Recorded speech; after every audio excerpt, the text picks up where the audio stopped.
Basi imempendeza Mungu injili ya Yesu Kristo ibiriwe mahali hapa. Mungu aliyeziumba mbingu kaziumba hata nchi, Abrahamu, Isaka na Yakobo kupitia Kristo Yesu Bwana. Nenda ukanene sawa na inavyokupendeza. Amina. Watu wengi wanatafuta baraka, lakini kuna kitu ambacho unafaa uelewe.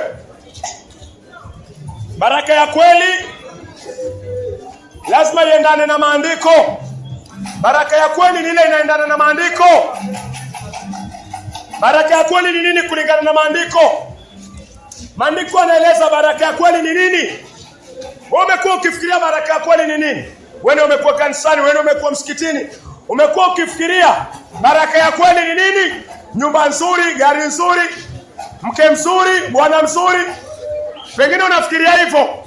Lakini wapendwa, kwa maandiko, kwa mjibu wa maandiko, hii ndio baraka ambayo unafaa uililie kila siku. Uililie kwa machozi na kwa rehema na neema ya Mungu. Mungu akupatie. Matendo ya Mitume. Kama una hii baraka basi hujabarikiwa. Kama una baraka hii haujabarikiwa. Matendo ya Mitume 3:26. Matendo ya Mitume 3:26. Mungu ananiambia, Mungu anakuambia, Mungu alipomfufua Yesu mwanae alimtuma kwenu kwanza ili awabariki kwa kumgeuza kila mmoja wenu kutoka njia yake mbaya. Mungu anasema alimfufua Yesu Kristo akamleta kwetu ili Yesu atubariki. Ili Yesu atubariki. Yesu anatubariki na nini? Kwa kutugeuza kutoka kwa njia mbaya. Hiyo ndio baraka. Yule mtu ambaye amepata toba, amegeuzwa na Yesu Kristo kutoka kwa njia mbaya, huyo ndio amebarikiwa. Wewe huyu angalia, wewe umebarikiwa. Maandiko akisema umebarikiwa inamaanisha je, umegeuzwa na Yesu kutoka kwa njia zako mbaya? Kama hujageuzwa kwa njia mbaya hujabarikiwa. Hata uwe na gari, uwe na nyumba, wewe haijalishi, uwe na mansions, uwe na limousine, uwe na wake wengi, kama haujapata kugeuzwa kutoka kwa njia mbaya hujabarikiwa. Kuna mtu yuko na pesa lakini maisha yake ni maovu. Mtu yuko na pesa na ni mlevi tatari. Mtu yuko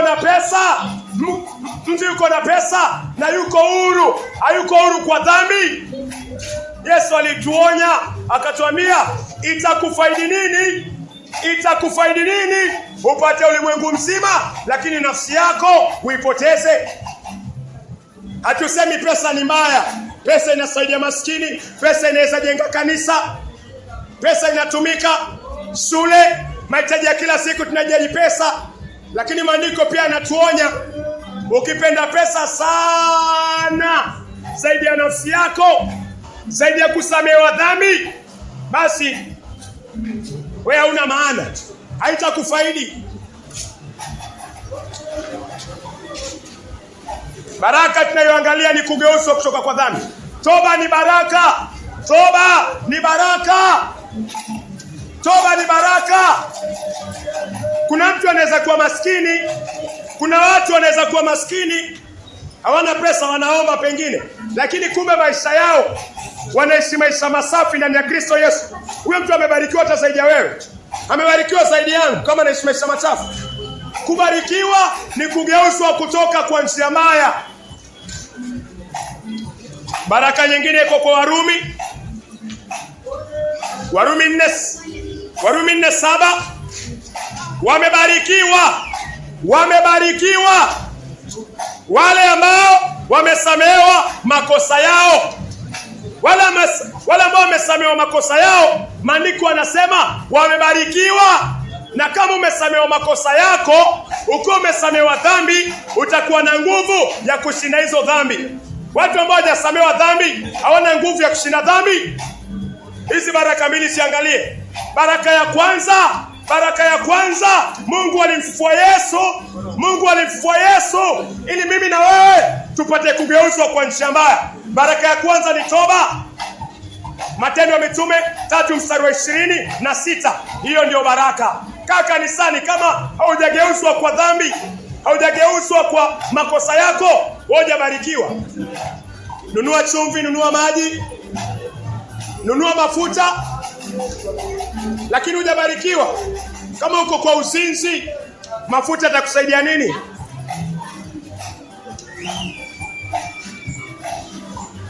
Warumi 4:8. Amebarikiwa mtu yule ambaye Bwana hamhesabii dhambi zake. Nani amebarikiwa? Nani amebarikiwa? Yule ambaye Mungu hamhesabii dhambi zake, huyo amebarikiwa. Na utajuaje Mungu amekusamea dhambi? Ukisamewa dhambi, unakuwa na nguvu ya kushinda ile dhambi. Hawezi kuwa umesamewa dhambi na unaogelea kwa dhambi. Umesamewa nini? Watu wakisamehewa huwa wanapewa nguvu. Wanapewa nguvu ya kushinda zile dhambi. Watu wengi wanasema hapa nimesamewa. Lakini ukiangalia maisha yake, zile dhambi ambazo anasema amesamewa ndo anaishi. Hiyo si injili. Injili ni practical, maisha ya Yesu Kristo ndani yako na ndani yangu.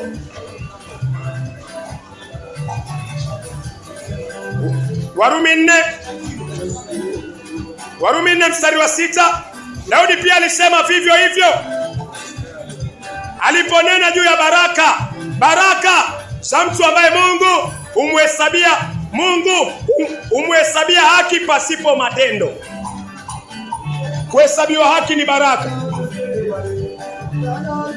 Kuhesabiwa haki ni baraka. Kupewa toba ni baraka. Kusamewa dhambi ni baraka. Kuhesabiwa haki ni baraka. Baraka gani unatafuta kanisani?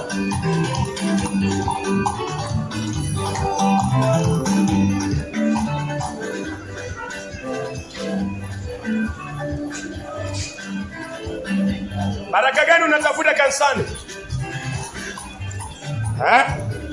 Wewe nani? Wewe. Baraka gani unatafuta kanisani? Mungu anasema baraka ni kusamewa, ni kugeuzwa kutoka kwa dhambi. Baraka ni kusamewa dhambi. Baraka ni dhambi zimestiriwa kupitia toba na damu ya Yesu Kristo. Wewe hivi unaishia nini? Unaishia nini hivi? Katika maisha yako unaishia nini? Ulipokuwa mdogo ulisema unataka kuwa daktari. Haikuwezekana. Ukawa kile ambacho umekuwa. Kama imewezekana pia ni sawa. Sasa ushakuwa mkubwa, unataka nini tena? Unataka umilele wako kumalizia wapi?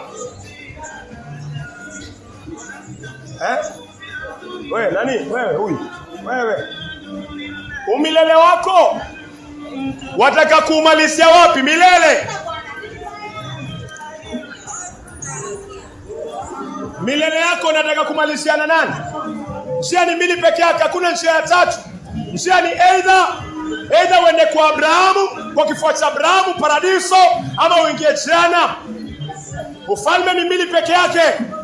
Falme ni mbili peke yake. Kuna falme ya Mungu na kuna falme ya giza ya ibilisi shetani. Wakati unaishi maisha machafu, unatangaza kwamba shetani ni babako.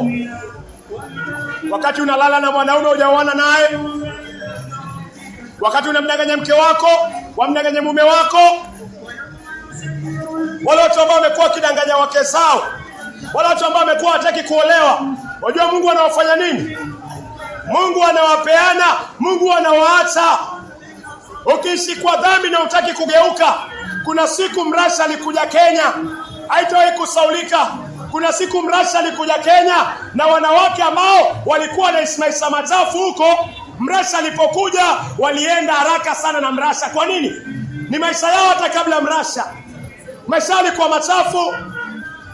Maisha yako yamekuwa machafu, waendelea kuishi. Kuna jaribu linakuja na hilo jaribu litakuangusha chini. Mshahara wa dhambi ni mauti. Angalia sana. Hawa wanawake walilala na mrasha, wako na ukimwi.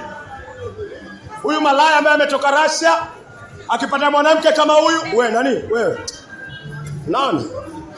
Baada mwanamke kama dakika moja ashaongea naye, shamalizana naye. Mwanamke pengine hata wengine ni bibi za wenyewe. Kwa nini? Watu wanapenda pesa. Wanawake wanapenda pesa, wanaume pia wanapenda pesa. Huyo mrasha akija wa kike, wanaume wengi Likoni tutakufa na ukimwi. Usifikirie wanawake tu. Akiwa mwanamke mrasha wa kizungu ako na pesa zake malaya, aje kutongoze, atachukua dakika ngapi wewe ulale naye? Mungu anataka toba. Kuna baraka zaidi. Baraka zaidi ni kugeuzwa kwa njia mbaya na kuisimamisha matakatifu. Hiyo ndio baraka. Ya, kama unaisimamisha dhambi, wewe ni mtumwa wa dhambi. Wewe ni mfungwa wa dhambi.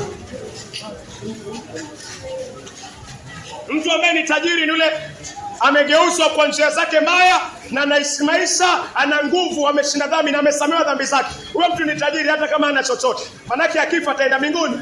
Lazaro alikuwa maskini, Lazaro alikuwa na vidonda, Lazaro alikuwa anaramwa na mbwa, lakini Lazaro alikuwa ni mbarikiwa. Luka 16:19. Lazaro alipokufa alienda kifuani kwa Abrahamu.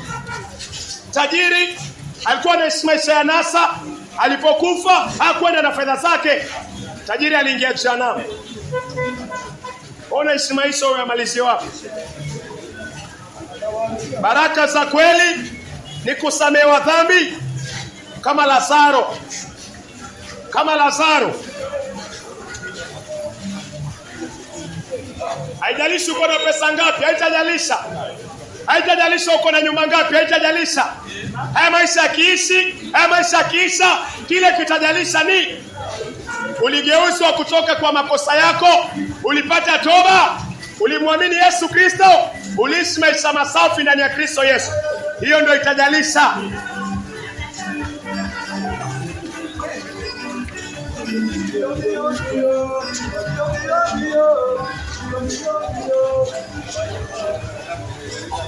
Geuka kwa njia mbaya. Mungu haipendi zina. Mungu hapendezwi na uovu. Uovu ulimweka Yesu Kristo msalabani. Dhambi ilimweka Yesu Kristo msalabani. Leo nafikiriaje ukicheza nayo? Unadhihaki wema ambao Mungu amekupatia. Mungu anataka toba. Salamu. Mzima. Sawa sawa, karibu.